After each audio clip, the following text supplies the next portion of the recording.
रखें। दिनेश जी।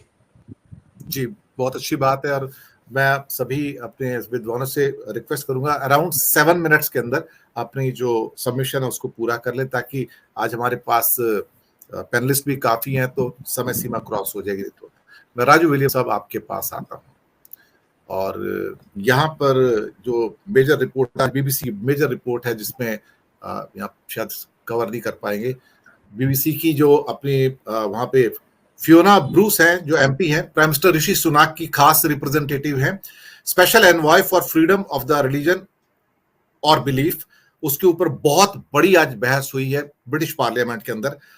अब आप किस मुंह से कहोगे कि ये मुद्दा सिर्फ हमारा अंदरूनी मुद्दा और आप बहस नहीं कर सकते, जबकि जब गारसेटी जो कि अमेरिकन एम्बेसडर है भारत के अंदर, उन्होंने मुद्दा उठाया तो सरकार का कहना था कि ये हमारा अंदरूनी मुद्दा है, ये इसमें कोई दखलंदाजी ना करे।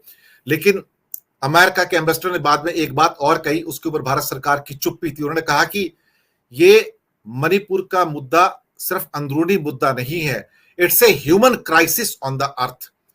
तो जब उन्होंने कहा कि जब ह्यूमन क्राइसिस है तो यूनाइटेड नेशन भी उसका क्या कहते हैं नोट लेगा और बाकी लोग भी नोट लेंगे।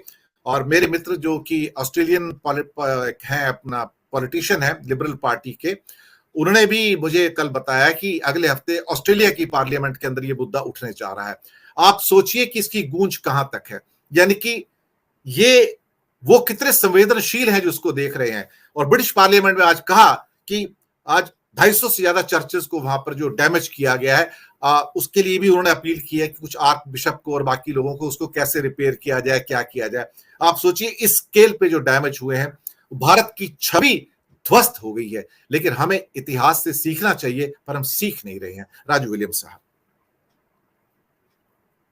गोरा साहब, आपकी जो प्रस्तावना थी, इसकी जो पृष्ठभूमि है जिसमें आपने ये आज का जो सिचुएशन है इसको बयान किया है, वो सामाजिक सरोकार तो है, लेकिन वो ज्यादा आज मुझे वो अध्यात्मक वो लगा है। आपने उसको अध्यात्मक दृष्टिकोण से प्रेजेंट करने की कोशिश की है।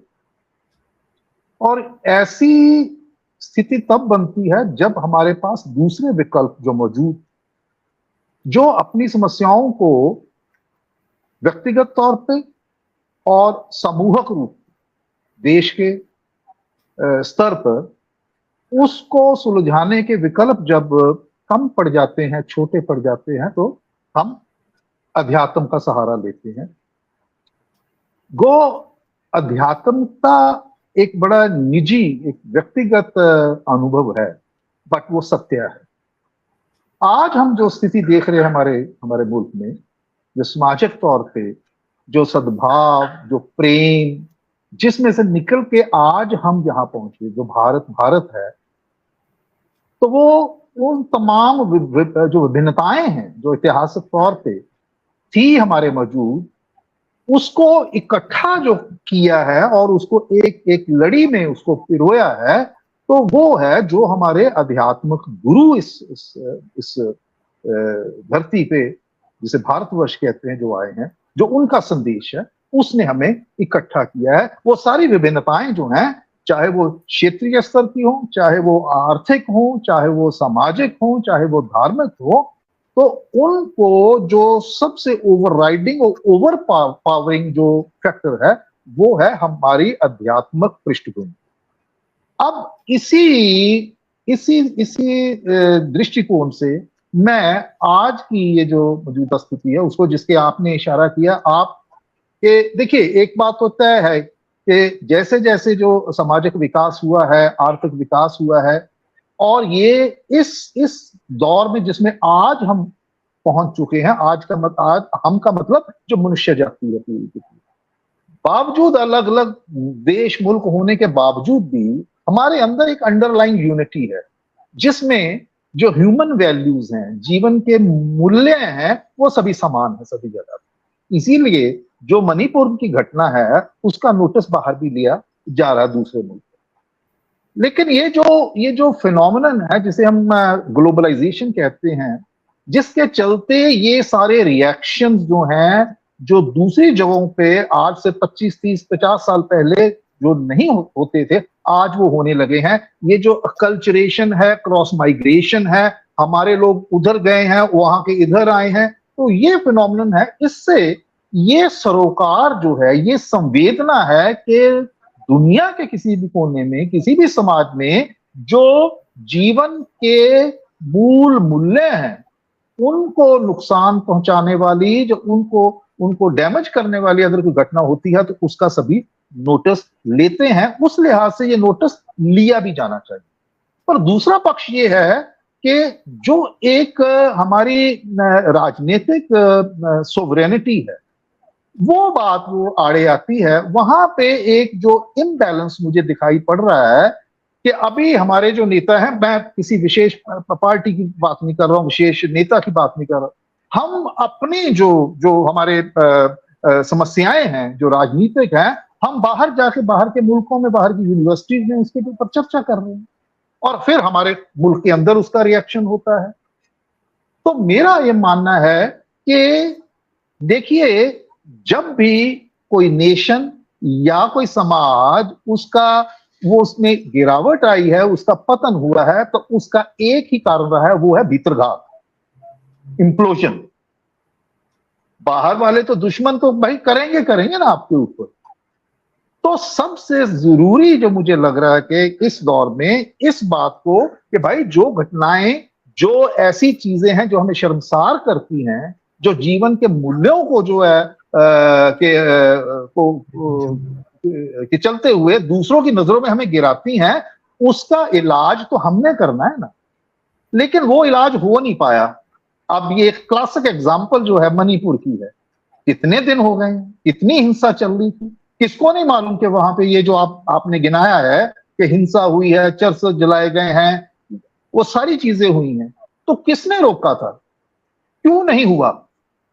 तो वहां आके हमें ये समझना पड़ेगा, और जो सत्य भी सभी लोग जानते भी हैं, कि आज के दौर में चाहे वो वैश्विक स्तर पे हो और चाहे वो एक देश के या प्रदेश के स्तर पे हो, अंतिम फैसला जो वो राजनीति ने करना।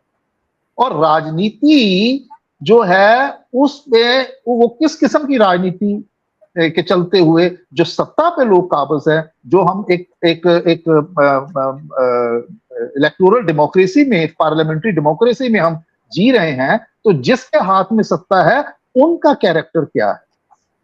तो बड़ी विचित्र सी स्थिति आपको बता रहा हूं कि जिन लोगों का काम है कि भाई देश को एकजुट रखना, वो एक ही समय पे देश को बांट भी रहे हैं और वो दूसरी तरफ उनकी कोशिश है इकट्ठा भी रहे। ये बड़ी विचित्र स्थिति है। एक राष्ट्र होना चाहिए, यूनिफॉर्म सिविल कोड होना चाहिए, ठीक है, और दूसरी तरफ हम क्या करें, ये सारी चीजें कि एक होनी चाहिए।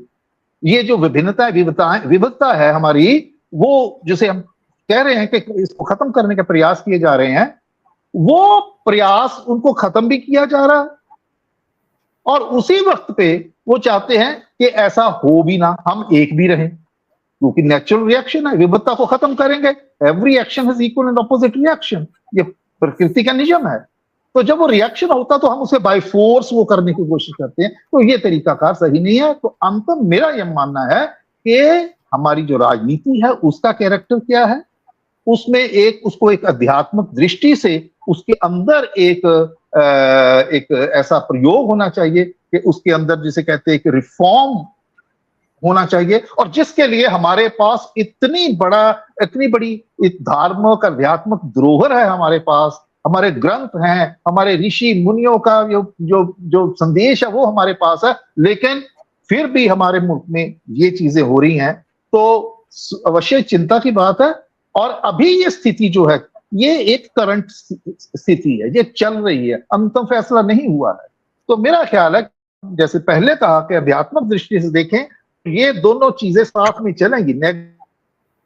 लेकिन देखा गया है कि भाई जो आजकल जो नेगेटिव फोर्सेस हैं वो ज्यादा ताकतवर होती जा रही हैं, तो एक बैलेंस क्रिएट करने की जरूरत है। पॉजिटिव फोर्सेस को हम लोग जो एक अच्छे समाज की कल्पना करते हैं, उन फोर्सेस को आगे आना चाहिए और अपनी बात रखनी चाहिए, और उसका एक राजनीतिक हल जो है वो ढूंढने का प्रयास करना चाहिए। राजनीतिक हल से मेरा मतलब है कि हमारे पास एक क्या कहते हैं अपॉर्चुनिटी है, वो है इलेक्शंस हैं।